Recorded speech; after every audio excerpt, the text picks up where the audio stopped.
मध्य प्रदेश के एक पुराने कस्बे चंदेरी में हर साल नवरात्रि की रातों में एक अजीब सा सन्नाटा फैल जाता था।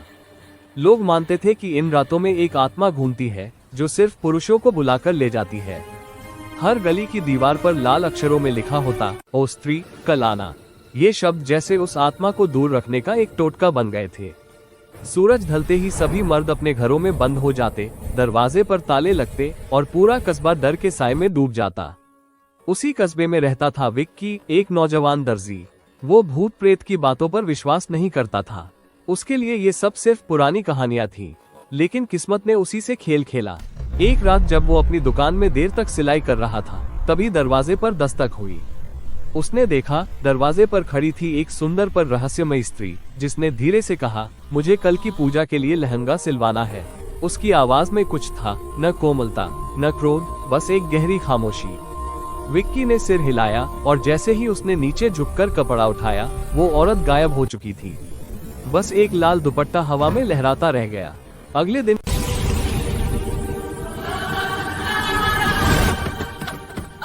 खबर आए, मोहल्ले का एक आदमी गायब हो गया।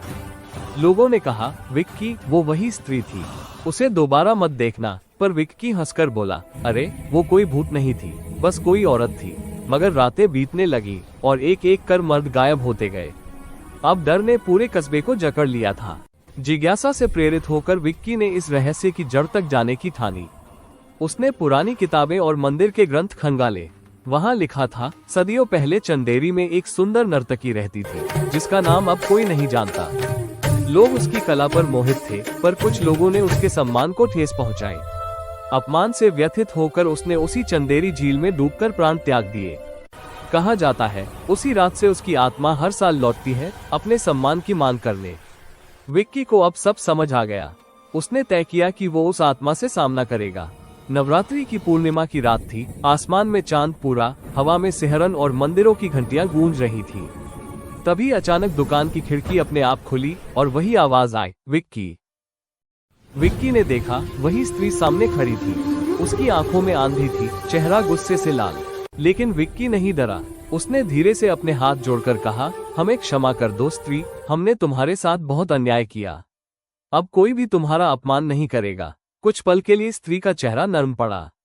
उसकी आंखों में आंसू चमक उठे और एक हल्की मुस्कान के साथ वो धुएं में विलीन हो गई।